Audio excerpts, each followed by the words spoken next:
You're on. Okay. Hi, everybody. Welcome to the June 19th FNA meeting. We have a packed agenda, so some of the stuff is actually I don't think we're going to get to, but there are 4 things: Borough Manager update, the draft audit financial statements, a new agenda item, which is an issue with trash in the downtown, and then address of our communication plan. And then action items, a brief update for next business. Maybe, so Sean, I'll pass it over to you, and then we can move to Chris. Yeah. Okay. Oh, I'm sorry, this is, yeah, no, this is it. Special agenda thing. So it's May, which means we're 5/12 through the year in terms of our reporting and spending, and we're getting near the halfway point. So it's about time that we start talking about how budget is tracking against it, how actual expenditures are tracking against budget. And in the Borough Manager's report, there's several details, line by line items of how things have been trending this year. I will summarize that to say that the income side of the borough's general fund is looking like we will be projected to meet or slightly exceed the budgeted amounts for overall borough income by roughly 2%. Which is in the neighborhood of $70,000 to $80,000. That could change pending any changes to certain activities, but as more of the year goes on, we get more confident about what the end of year totals are going to be. But I wanted to bring attention to the committee, the borough expenses that are trending above budgeted amounts for 19, and the reasons for that.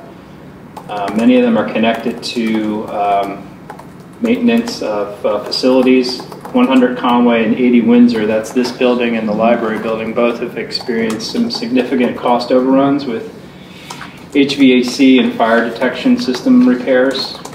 In both line items, we're going to be anywhere from $5,000 to $10,000 over expenditures by year's end. Borough engineering fees are projected to be above budgeted amounts because of the extra work needed for the vertical shielding of the Narberth Avenue Bridge. I expect those expenditures to drive the end of year cost anywhere from $15,000 to $20,000 above budgeted amounts for borough engineering fees. For the same reason, our traffic engineer fees will be above budgeted amounts, anywhere from $5,000 to $10,000. And lastly, another one I want to bring your attention to is legal counsel fees for police. We're still in the midst of contract negotiations. There is an executive session with the arbitrator scheduled for July 2nd, which should resolve the contract issues at that point. And there's been at least 2 grievances filed this year. So we're thinking, it's looking like that budget line amount is going to overrun anywhere from $30,000 to $35,000 for the year. So if you're doing some quick math, the takeaway from this presentation is that while our income is trending to be a little above what we've budgeted, so are our expenses. So at this time, the recommendation to council is that it proceed cautiously regarding any new spending it's entertaining in the remainder of this year, and keep a close eye on the budget versus actual reporting. That's all I have on the financials. We have 5 active subdivision land development proposals, 3 of which are in final plan approval stages. 2 were just recently submitted, 100 and 203 Haverford Avenues, 100 Forest and 203 Haverford Avenues. 114 Forest Avenue is on tonight's agenda for final plan consideration.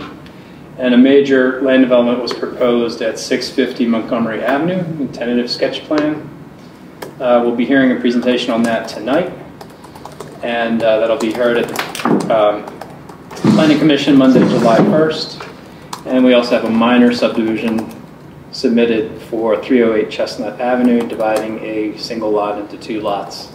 That applicant's requesting waiver of tentative sketch plan, which could be granted by council, since it's a subdivision of one lot into 2 residential lots. It seems like a reasonable request, and we've asked our reviewers to look at that waiver and present it to council as a possible thing to consider, rather than have the applicant go through 3 steps of review. There are 2 lots there?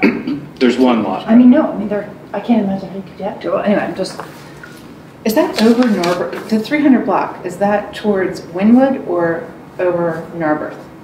huh? The 300 block? Oh, it's towards Wynwood, It's towards Wynwood. right, isn't it? I don't know. I think, Okay, whatever. anyway, I'm trying to picture where it I know which one is. you're talking about, 308 on the other side, okay. The twin. Yes. Go, okay. It's a twin. Okay. It's a different property. Okay, never mind, sorry, thank you. And just to conclude, 2 other updates I wanted to share with the committee and council were that preparations are underway for our solid waste collection and disposal service bid and contract, and plans to advertise, interview, and hire for a open position in the Department of Public Works are underway. Are you taking notes? Yeah, okay, I'm gonna stop that. This is my new resolution. Sean, I have 3 questions, and then Michelle, I'll pass it to you from the Borough report. The first is the engineering bills. Sure. Particularly. So there have been several iterations of this bridge closure where the engineer has come back and had to adjust in response to pedestrian and council observations. The traffic engineer. Correct, the traffic engineer. Are we paying every time he comes back to improve the original job? Yeah, we are billed the hourly rate for any work that the traffic engineer does, yeah. Okay. Mhm. So I can discuss that later with full council. The second is, I did see you mention something about price crossing in your borough manager and the escrow fees with landscaping, and I just wanted to follow up. Is there any more feedback or update on the conversations that you were having with the price crossing folks about that guardrail and covering the guardrail? We can ask Eric Johnson, who'll be here tonight, that question. Okay. And then my third question slash comment is the trash contract. Yes. So clearly there have been many issues and complaints with Advance. And I'm just wondering if you are including in your negotiations, I'm really curious what the new recycling landscape is. I'm assuming we're going to now be charged for recycling in the past where we have not been. The issue of brush, if we are negotiating a more than once a month brush pickup, because that continues to be a problem for residents as far as I can tell with the frequency of the brush. And next is the question of compost. There's an interest in citizens of doing kind of borough-wide compost pickup. If those are things that you're including in those trash contract negotiations. Yeah, all those factors are being considered. The borough's not negotiating any deal with any one vendor. What we're doing is putting together a desired contract for services, and then we put that out to bid. And then the bidders can bid on the services that we've asked for, and they price those services for us. So we don't have to get into it. It's not we aren't having back and forth conversations. Right. Well, I'm sorry. I guess I should have said, are you including those tenants into that bid? The composting, the true attention and dedication to proper recycling and additional brush pickup? Yeah, all those things are being considered as we start on that process. Yeah. Okay. That was the only questions I had. Michelle, do you have any? No. I mean, so compost, I think there would be a different provider. I don't imagine that would be the same provider. I mean, if there were any appetite to do that, I would imagine that would be a separate contract. Or do you think that's correct or incorrect? I don't know yet. I'll answer that question. All right, so then I guess the follow-up, because that would be my assumption, but if that's not necessarily true, then would compost be a service that we would be asking for providers to give us? I don't know the answer to that question yet. I don't know if it's feasible. I don't know what providers do it. We haven't had those conversations yet. But yeah, it is a facet of the waste and collection. I mean, if we don't put those services in our request for bid, we won't get that back. So my question is, yes. Is that going in our request for bid? We don't know yet. Oh, okay. Can we request that it be included in that? Or, Ed, not to put you on the spot, but I know that you have done this for communities in the past. I've done community compost, both with the service and with the community spot, correct? Correct. Okay. My only point is you can't put a service in a bid that no service provider can actually do for you and require them to bid on. You won't get any bids. Okay. So that's the question, the fundamental question. Do a is to little be answered. homework first. Can it be done as an alternate, as an added service? Like, here's our base bid, but we'd like to know what you would charge us for a second brush pickup and for compost, if that's a service you provide, so that it doesn't necessarily knock them out of being able to. Okay. Good. Yeah. Maybe that's an option. Okay. Good. Okay. Anything else? Michelle, any other? No. Okay. Can we move to the information items and start with the draft audit of financial statements? Chris is here to walk us through. Sure.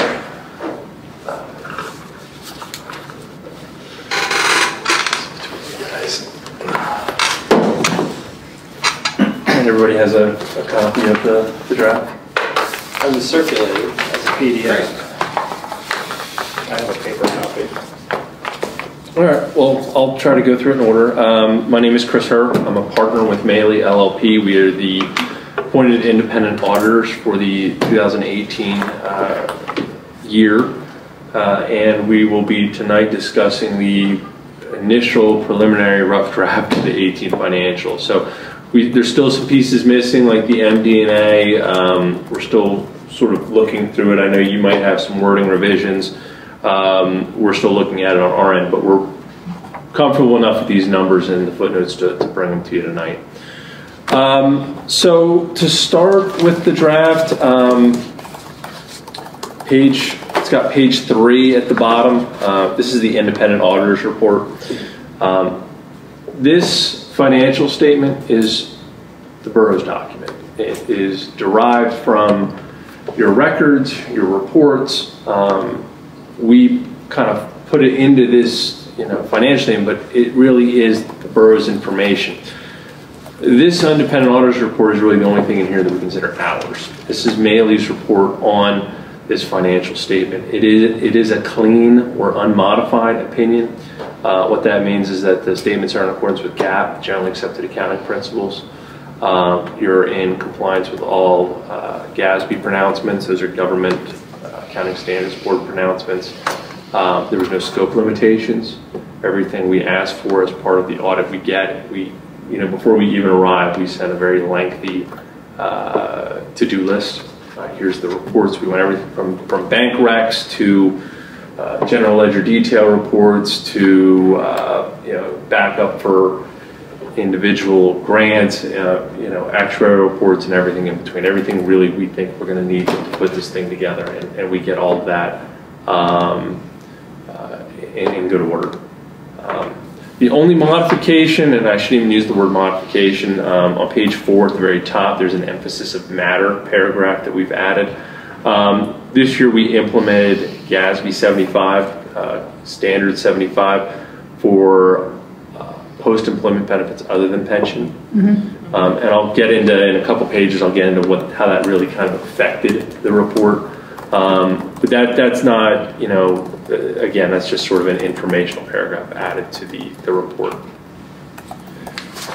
Page after that is the statement of net position. This page and the next page, which are the statement of activities, I'm not going to get too far into these because these are not reports that you usually think about when you think about the financial position of the borough. What these are called government-wide financial statements. They are on a full accrual method of accounting. So typically when you look at the books in any given month, you look at your general fund, your capital projects fund, sewer fund, any of those. The general fund it's your cash, it's your accounts payable, your accounts receivable, your revenues, expenses. That's a modified accrual basis. And the reason that's modified accrual basis is because you are not including your long-term assets and liabilities. When you look at your general fund reports, there's no long-term debt liabilities on there. Capital assets aren't on there. Net pension liabilities aren't on there. They are in this statement. So what the statement of net position does and the statement of activities do, this governmental activities column, it's all your general fund, your capital projects fund, your liquid fuel are all kind of smashed into that line. And then we modify those funds for your long-term assets and liabilities. So we're adding capital assets, we're adding in the debt, and all those sort of things. So really the one thing I wanted to point out on here, at the very bottom is your net position, which is really assets less liabilities. That number this year is $800,000. That is about a $1.4 million decrease from last year. The reason for that decrease is really about 2/3 of the way down under liabilities. There's a line called net OPEB liability. This is sort of what happened with GASB 75. It's probably the biggest change, so to speak, in this financial statement. Are you both familiar with the concept of an MMO for your pensions? Mm-hmm. It's the amount that you have to put into your pension each year, and actuary calculates it. It's what you need to put in there so the pension continues to be funded, well into the future. The old rule was very similar for OPEB, other post-employment benefits. It said an actuary is going to come up with a calculation of about what you should put in there each year. Anything you don't fund for that year is a liability on here. So it was really sort of almost an MMO sort of aspect. Now, keeping in mind you don't have an MMO for OPEB, you do for pension, but there's no law that you pre-fund your OPEB liabilities. So it really kind of looked at it just at that moment in time. Each year, if the actuary thought you should put in 200, you, based on pay-as-you-go, paid 140,000. There'd be a $60,000 shortfall. That shortfall would go on here. And each year it would change based on that formula. Now what they've done with 75 is they've changed that. They've essentially thrown that out and they've said, we want you to do the same thing you do with your pension now. So we're going to calculate what is the total actuarially calculated accrued liability of the plan. That's what goes on there. So what happened was that number was about 2.2 million last year. It's gone up to $3.6 million this year. So you have about a 1.4 million increase in the liability. That resulted in about a $1.4 million decrease in your net position. That makes sense? Yeah. It's probably the most difficult concept in this financial statement. How was that piece of the liability accounted for in the past? Or, It wasn't. It was in the footnotes. It would be in the footnotes. Right. There would be a table back there that would sort of say, hey, here's the total liability. Okay. But that number never matched what was up here on the, now it does. Now you'll see those schedules all sort of agree. So that's probably the biggest change here. Like I said, I don't want to get too far into this because it's not really how you look at your books. Page 18. This is the fund financial statements for the governmental fund. So general fund, capital fund, and then the non-major fund, which is really just the highway aid fund. Changes here, total assets for the general fund, it was about 733,000 of assets last year. It's 745 this year. So assets pretty level overall with the prior year. Total liabilities has decreased about $370,000. It was about $703,000 last year. It's down to $330,000. Probably the biggest driver for that decrease in liabilities is the borough had been carrying large interfund loans, receivable and payable, for a number of years, and those were essentially written off this year through transfers. So that was, there's about $500,000 of interfund loans due to the capital fund, sewer, solid waste that were removed this year. So that's the big reason for the decrease. That was somewhat offset by increases in accounts payable and accrued expenses. Both went up about $20,000 each. Accrued expenses is really payroll. There was an extra day accrued this year. I think we also moved some longevity payments back. Accounts payable is up due to generally the same sort of things happen here year end. You know, it's always like fourth quarter sewer and solid waste bills from Lower Marion, things like that. But this year there was also a $21,000 bill payable to Pannoni related to the bridge replacement. So that also caused an offsetting increase in AP. So when you figure in assets are pretty stable, liabilities have dropped. Under fund balance this year at the end of the year is $400,000, approximately $390,174. That's about a $360,000 increase in fund balance compared to the prior year. The capital fund, I mean, that's a pretty straightforward fund. Without getting too far into the weeds on that one, fund balance at the end of the year is about $1 million. It's down about $500,000 from the prior year. It's the fire engine that was purchased out of that fund that caused that decrease. And then the total non-major fund, which is your highway aid fund, is pretty consistent with the prior year. Yeah. If you go back, well, the next page, if you're flipping along, page 19, this is just a crosswalk that's required. It gets us from the fund financials to the government-wide I was talking about. So this just sort of incorporates it. Here's the big assets and liabilities that we're adding to the government-wide financials. The statement of revenues and expenses, expenditures and changes in fund balance. A lot of little variations in activity from year to year. The big things, the revenues in total were down about $261,000 in 2018 compared to 2017. Probably one of the biggest reasons for that is related to grant revenue. Bridge grant revenue for the Norbert Bridge is down about $110,000. There was also a CDBG grant in 2017 that's no longer around. There was about $71,000 of revenue for that 17. I believe that was the elevator. No, that was the Sidewalks. The Thank you. That's right. That was 16. In other local taxes, transfer taxes in 18 were about $75,000 lower than 17. Street opening permits was actually up about $40,000. So those were the big variations in revenue. So you had a couple drops and then street opening permits increased. Under expenditures, that actually decreased $570,000 from the prior year. The biggest component of that is in public works.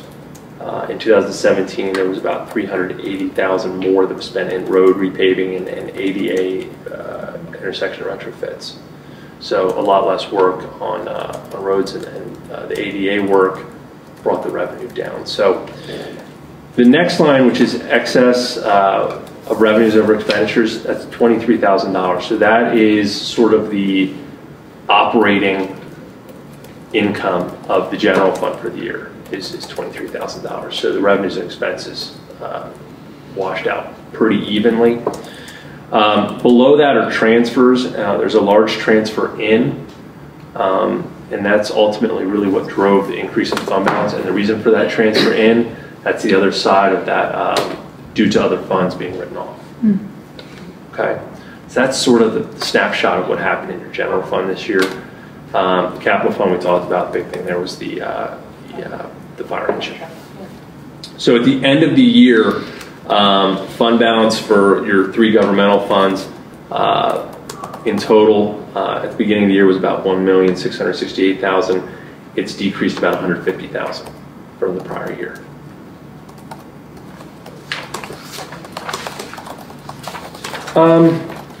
Page 22 is where the proprietary funds start. That's your sewer fund, your solid waste fund. Page 23, the statement of revenues and expenses. Just wanted to point out a couple things here. Sewer fund revenue up about $50,000. Expenses up about $100,000. Contracted services for sewer was up about $60,000. And just looking at the monthly bills received for the sewer fund, I mean, they all look to be up about $3,000, $4,000, $5,000 a month compared to the year before. Other maintenance was up about $40,000. I didn't see anything, one big thing in there, just looked like there was a lot more small repairs that were needed to the system in 18 compared to 17. So income before transfers, which is about halfway down, again, that's sort of your operating income, $4,062. It was about $50,000 higher last year. So again, pretty break even on the sewer fund. Solid waste fund, revenues relatively flat last year. I think it might be within $5,000, $6,000 from the prior year. Expenses are up about $90,000. And that is, again, all related to contracted services. At the end of the year for solid waste fund, again, income before transfers, the operating income, $753. So very, very break even before transfers are figured in. So at the end of the year, after the transfers are figured in, which are largely, again, the writing off the old inter-fund balances, sewer fund net position or fund balance has decreased about $160,000, and the solid waste has decreased about $27,000.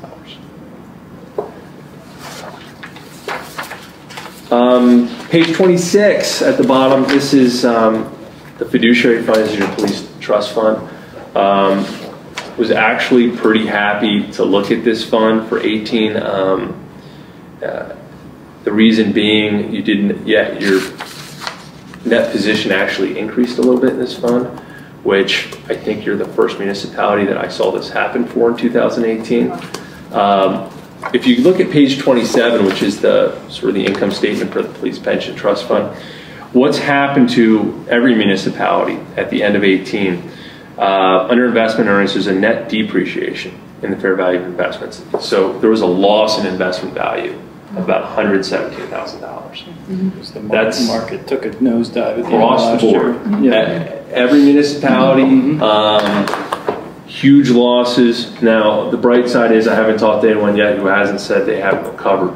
At the beginning of the year, it bounced back pretty well. But this one little moment in time, there was a large loss. Now, even with that loss, your contributions into the plan were $500,000. Your benefits out were only $350,000. So that really kind of still kept you in the black, where at the end of the year, you still had a net income for your pension fund, which I haven't seen anywhere with any municipalities that work. Most of them, that investment loss really tanked their year. So your police pension plan held pretty strong even with that investment loss. That's sort of, the footnotes. I don't want to get too far into these. I don't think there's been any major changes other than if you're comparing current year to prior year, you'll see that the post-employment benefit footnotes in note I have completely changed with the implementation of GASB 75. We essentially threw out all the old stuff and rewrote them. And those are on page 4 and emphasized. Yes, we do have that note in our report that says, hey, we're implementing 75, and then we've updated all the footnotes for that to be in compliance with the new requirements. And there's also, just so it doesn't raise any, so it's not a surprise, I guess I should say, on page 65, there's a prior period restatement that is not because of any sort of error. That is again related to GASB 75. What they didn't want us to do was take the old liability and just do a massive P&L hit, income statement hit for the change. So we actually go back, the actuaries provide what the beginning of year liability would be under the new rules, and we adjust your beginning of year to the number under the new rules, and that way, it's really just the true activity of the plan for the year in this year's statement. Overall, the audit went very well. I've been involved with this audit since the first year we were working with the borough. The state of the books overall, excellent. The state we had very few adjustments. I think we had 5 adjustments, which is pretty outstanding for me working with a township or a borough. It's not uncommon to have a dozen, 20. So 5 is really good. None of them were major, with one exception. And we talked about this when we were out. The audit accounts payable. One of our audit procedures is we go through a significant number of checks that were cut in January, February, March of 19. And we look at those, and we look at when was the service provided. If it was a service back for 18, was it in accounts payable? We found a large number of liabilities that were not reported back to 18 that should have been. So we have one entry for about $233,000, moving some unrecorded liabilities back into 18. The biggest ones, there was a $50,000 final payment in 2019 on the fire truck. It was put in service in December of 18. So that should be payable for 18. Fourth quarter, Lower Merion Township solid waste bill for $41,000. The December advanced disposal trash service bill for $23,000. Lower Merion Township wastewater service bills for November and December. The Pinoni Bridge replacement bill that I mentioned earlier, and the Lower Merion Township fourth quarter police service bill. Those few things alone were about $200,000. And then there's some other odds and ends, actuarial fees, Aqua's fourth quarter hydrant bill, an engineering bill, things like that. So we will be issuing a separate SAS 115 letter, or it used to be called a management letter, just to sort of make sure everyone's aware of that issue. Will be disclosed as a material weakness because of the dollar value of those unrecorded liabilities. So other than that, that's really the only sort of matter for future consideration that I would say is in there. The rest of the books, I mean, overall, it looks like you're getting good records on a month-to-month basis to evaluate the activities of the borough. So I don't have too many concerns, especially knowing how far the record keeping has come over the last 5, 6 years since we've started. It's Thank you. It's a I remember coming in and it was like the checks are in QuickBooks and this is over in Quick, and it was this is a really nice system. The business office is doing a really nice job. That's great. Yeah. That's all I've got, guys. Thank you. Thank you. This is really okay. Any no questions? I answered them all? Yeah. Perfect. And I think just to address the payables issue, I think what I've come to the conclusion is we just need to comb over the first 60 to 90 days of transactions in the new year and identify them. I haven't found any efficient way to otherwise do it. And we're a small enough universe that can be done manually. So. Yeah, and every year how we're going to do it. And every year you're going to see, for the most part, you're going to see the same things. You're always going to be looking for the fourth quarter Lower Merion bills and advanced disposal and some of those sort of things. But yeah, usually if you cover 60 to 90 days, you've captured 99% of what you need to capture, and the other 1%. What's the threshold for when something is a material weakness? Which honestly, I don't even know what that means. It sounds terrible. Well, it feels like the building might fall. I mean, there must be some flexibility. There's different tiers. A deficiency is something that we could disclose in just a regular letter. It's more of a, hey, just so you know, this is something you can be doing better. Significant deficiency would be you have a problem you need to fix, but it doesn't have a material impact on your financial statements. A material weakness is something that has a material impact on the financial statements. When you look at our opinion, the wording of that is, in our opinion, the financial statements are free of material mistake. I might be paraphrasing. That's essentially what it says. So we're not saying that these books are perfect to the penny.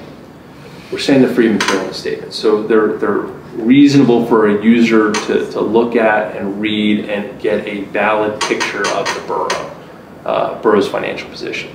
So when we say it's a material weakness, that's something where if we hadn't put those payables back into the general fund and the $50,000 capital projects fund, for a reader to look at that, it wouldn't give you the full picture of what's going on in the general fund because there's $200,000 of expense missing.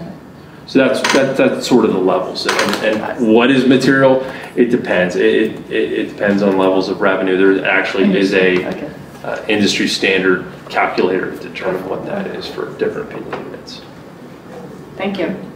Thanks, Chris. All right, thanks. Appreciate it. Thank you, Sean. Everything's wrapped up. Great. All right, thanks, guys. Thanks for your time. Yeah, happy to. Thanks, Chris. All right. Thank you. Yep. Talk to you soon. Yep.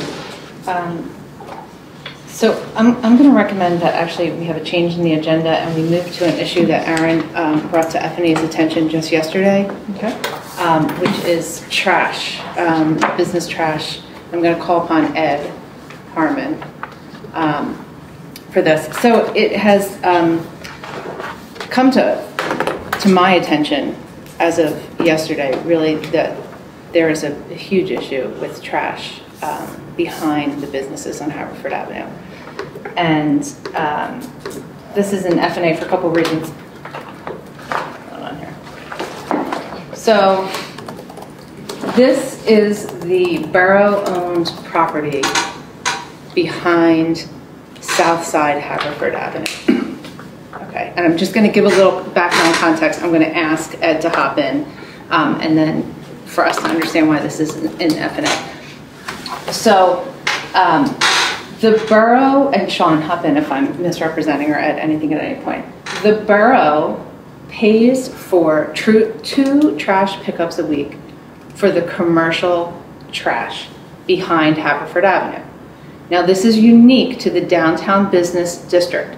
So we do not extend that financial support to businesses along Montgomery Avenue. Rather, I believe we've probably just said, I'm sorry? At 201, they pick up twice. Okay, but not the business corridor. Thank you. Again, this is probably, I'm thinking, a realization that the downtown is part of the public good, is to making sure that our downtown is clean. So we have extended this financial commitment to picking up trash for businesses. Okay, so this is the borough property. It is a health and safety crisis at this point that Ed Harmon has tried to manage really since he's been here. The first communication he had dates to September 2008 when he writes to the business owners and addresses that there have been several mechanical issues with the trash and recycling compactors, and he asks for feedback. This is where you can hop in. Businesses come back and they say, actually, the trash compactors are not working for us. Ed says, what can I do to make this easier for you? Health and safety is a priority. Businesses say, we would like open dumpsters. This will make life easier. Ed gets open dumpsters, and it still continues to look like this. We have broken frame glasses. We have grease and food. We have empty dumpsters, which I have some pictures of because Ed and I met last week. Empty dumpsters, so this is not because they're at capacity. Rather, they're like this because folks are just simply not throwing in recycling or trash. So this was Thursday, and I just think it's important for folks to understand at home, and us, Michelle, because I wasn't aware really how bad this was, again, until Aaron asked us to take a look at it, until Thursday. Ed has written letters to businesses at this point and asked what Public Works can do to help alleviate this problem. He has talked to every business owner to ask what can be done, and it still looks like this. And what Ed shared with me is, we need to understand this is borough property, so when the health department comes in, and I'm saying when, not if, when the health department's in, they're in. And it's not the businesses that are gonna get fined because this is borough property. So the borough is gonna get fined for health and safety violations at this point. I had a discussion with Ed again on Thursday.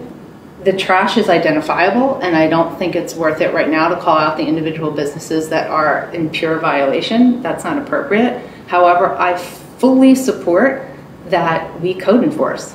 There should be absolute citations. I think we should aggressively cite. The realization that we as a borough are paying for the public good of a clean downtown, that Ed has repeatedly, in writing and in person, tried to outreach. So much so that last week he was picking up trash himself. Actually, a business owner posted on Facebook, I can't believe I see Ed Harmon out here slinging disgusting trash. So there are businesses that are taking notice of this, but as a council, I think we need to talk about our financial commitment to downtown paying for commercial trash pickup, which I'm not even sure I'm prepared to have that conversation now, but I will say, understanding that there is not compliance to this, given the fact that we are extending a trash service, is incredibly frustrating. I wholeheartedly support aggressive code enforcement and citations. Again, that's my opinion, and I'll defer to Ed, the office, and you, Michelle, for some conversation. Gigi, I know you've been... This has been an ongoing conversation for over 5 years. Right. Well over 5 years, long before I came into the room. There were, years ago, 2 solutions proposed. One was to take the borough out of the equation, And then, of course, that liability or health issue becomes part of the business properties problem. We also have this at apartment buildings. I didn't know you were talking about this. I was just here for the audit information. But the reality is in South Narberth, I just got sent 2 pictures about trash outside of containers in the apartment buildings in South Narberth, all over the street and ripped open. And so this goes back to that piece that we were discussing in Public Works last year, I think, which was part of public safety, which was to sort of mandate these properties along with apartment buildings to pay for their own additional pickup and to pay for their own dumpsters. We're well past the point where, you know, cans in apartment buildings are, and I appreciate Ed's effort in getting the larger dumpsters and trying to work with the businesses, but it seems as though through all these years of making an effort and changing things that it's time to make a larger change. And I don't know any other municipality that currently pays for their business districts pickup other than the cans in the street. And that's something, you know, Matt's nodding, because I think we actually investigated this like 2 years ago, or 2 or 3, whenever you first got here, we were having that conversation. Do you have a question? Yeah, clarification. Yeah. I don't know. If the borough does not pay for the commercial pickup on Hanford Avenue, who is liable for that? Could you go back to that slide, these slides? Who, then what, then what is the consequence to the borough if we are cited? If It's somebody's just that the cited, who's businesses, cited? From what I understand, the businesses are just using Who's our cited? property. Businesses or the borough? I think, and I you said don't know it's us, that, right? I think it's still borough property. It's our property. So getting ourselves out of the picture financially while probably a very good discussion have does not solve the immediate issue. I think it would require us to cordon off that area. Right, I was just going to Since say. that's borough property. Right. So that would present another logistical issue. Right. Right? And you know, this spans so many committees. This is also what people see as they take the train into Narberth. So aside from it being gross, this is the welcome to Narberth picture. I guess my question for the office is, what's the frequency of code enforcement and citations? So in other words, could you weekly cite folks?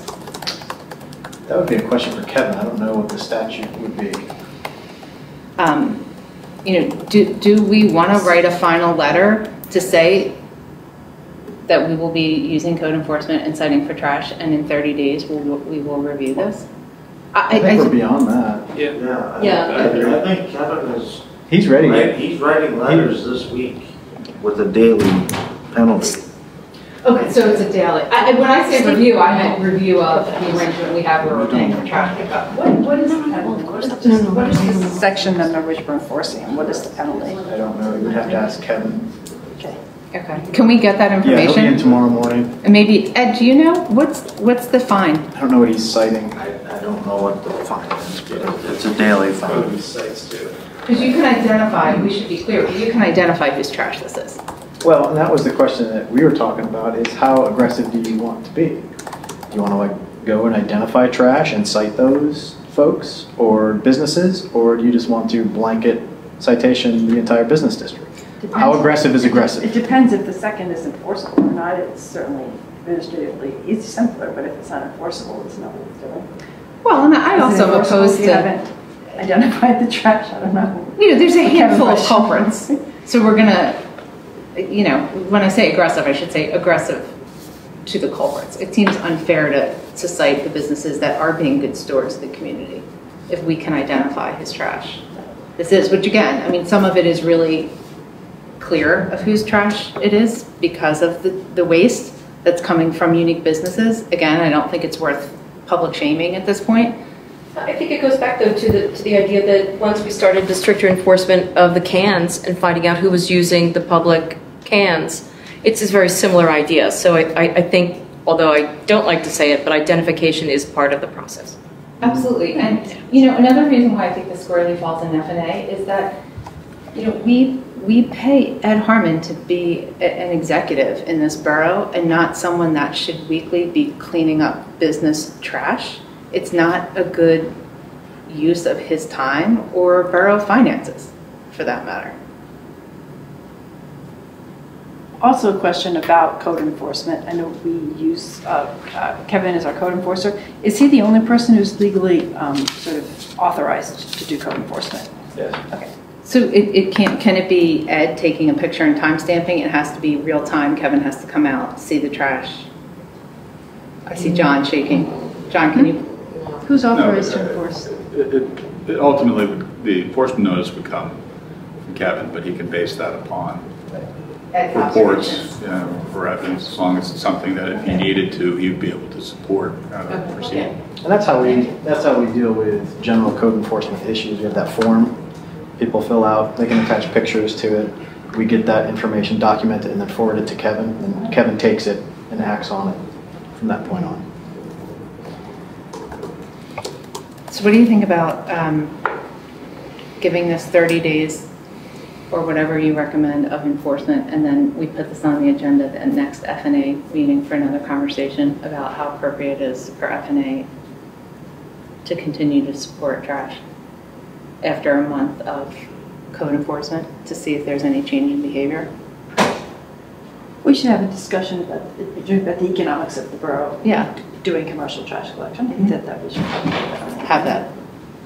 Well, the time is now since the new trash contract Exactly. is coming up. And that is a function of the new trash contract. So I think it's appropriate to be having these conversations now. And I think it should be a recurring conversation because this issue has been going for how long? Right. I think it's good to keep it in the forefront. Right. Well, there's two separate issues, right? So there's the crisis we have right now, which is health and safety. And then the second is it appropriate for us to pay? And I don't think, it's not a punishment, but there is a connection. I mean, this was incredibly frustrating to see. Whether the borough pays for trash pickup in the downtown or the businesses pay for it, yes, we need to say to Kevin, please enforce this code until the problem starts to abate, because at some point with daily penalties, employees will be told to put the trash in the right place because that's the way it works, right? And again, you know, Ed informed me, once health and safety come in here, right? And once we're violated, they're in the borough. And this is borough property. So we're going to have some bureaucratic, absolutely, for some business or a private resident, or no matter who you are, you just can't throw your trash on the sidewalk. That's the way it goes. Yes. Okay. I will communicate this to the Narberth Business Association as well and refer them to the meeting. So folks should understand via your letter in this meeting that we are actively enforcing folks that throw trash on the sidewalk of Narberth. Okay.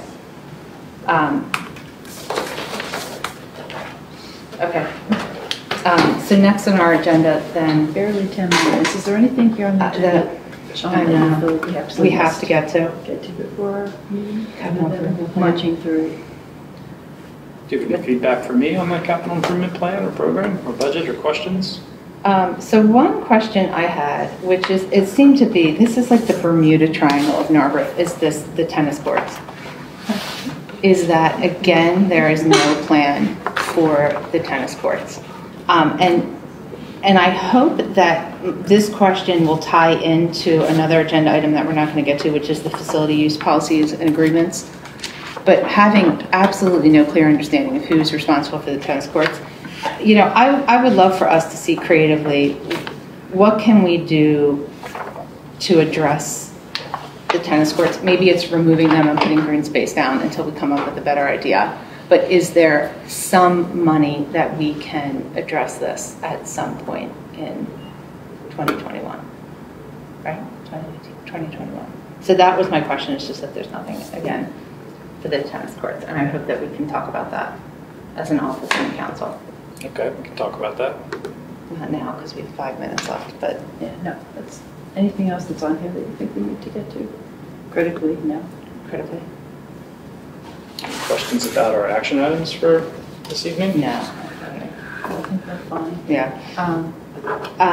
Then, you know what, why don't we go over these two really big items that we can't do right now, but just come up with a plan for how we're going to address them. So,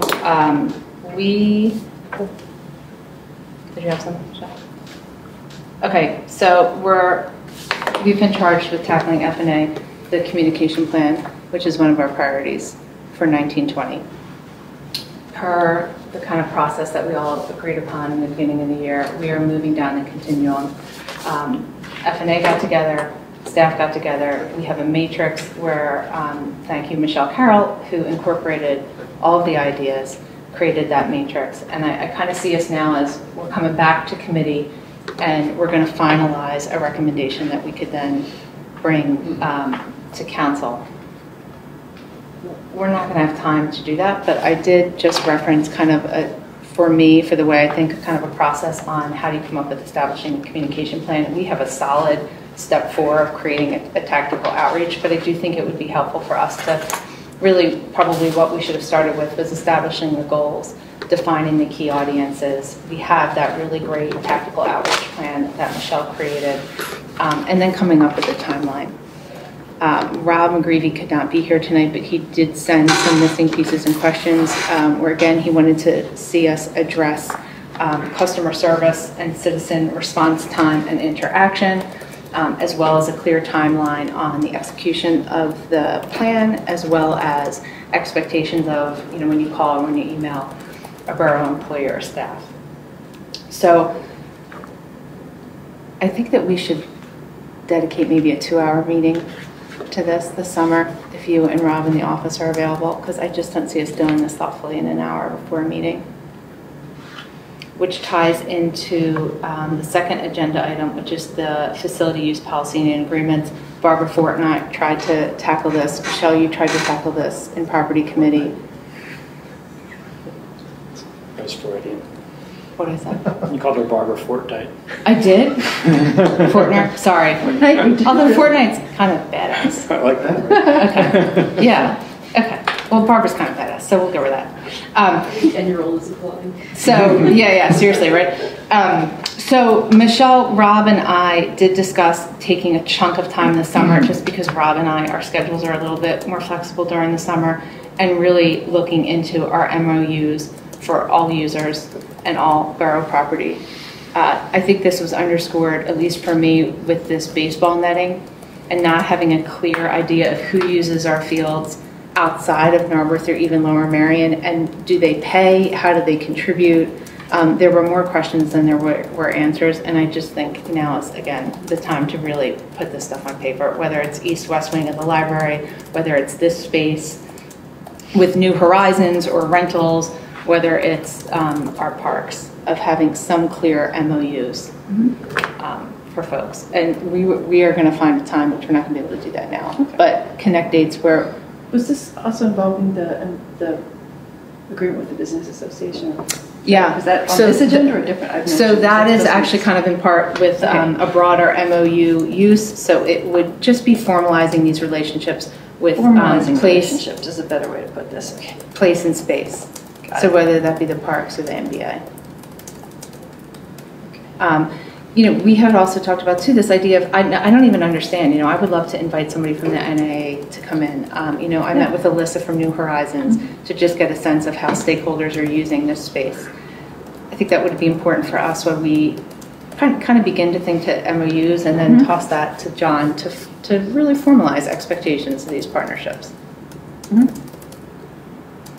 So we'll announce that date so we can get that advertised, just a working meeting at some point when we have a real big chunk of time, once I can coordinate that. A public meeting of the committee in addition to what we're doing? Is that what you're saying? Okay. Like a working meeting, which would have to be open to the public, and we'd want to invite stakeholders. And so we can do that offline. I'll do that via email to just gather a sense of when we can all meet. Were you suggesting that the communication plan meeting was also a working public meeting? I think we should. I think if we can do 2 hours. And a separate one? Yeah. Okay. I mean, we had talked about having this summer. I don't think we're going to do that. We're not going to have a communication plan by July. That's for sure. So if we can talk about maybe starting an hour early for FNA to do the communication plan, and then a separate time for MOUs. Okay. If that works. Okay. And then the last thing, which we don't have time to discuss, is we did get an email. Did you want to just choose which meeting to do that at now? Or push it out? Let's do communication plan in July. I mean, just because it is going to be necessary to advertise. Starting earlier. Can we advertise then the next FN? I want to talk with Rob, though, to make sure that he's available. All right, well, that's fine. That makes sense. And then I will doodle poll a time where we can connect a chunk of time. Sounds good. That's a plan. Okay. We got an email from a citizen asking council to adopt a resolution for Medicare for all. Yes, my cousin. It's fine. Anyway, and I just thought perhaps, this made sense for F&A to discuss whether or not this is something that we feel like local municipalities should be doing. We just passed a resolution for climate change. Is this something that, I would argue, given the state of our federal government, for local municipalities to be committed and formalizing resolutions like this is something really positive. But is this something we want to explore and then bring to larger council? We don't have time to talk about that now, but I will let the citizen know that it is still on our radar. Okay. All right. Anything else? No. And you know what? I can put this up just if folks are interested, because I'm not sure they've seen. This is the matrix that Michelle Carroll, office manager, put together. She took the comments from the F&A committee on outlets for communication and incorporated with the office's approach, which was types of information, and created, again, really an outreach plan, a combination of the two. So thank you, Michelle Carroll, for doing this. Okay, Yes. and with that, we're at 7:30. Okay. Okay.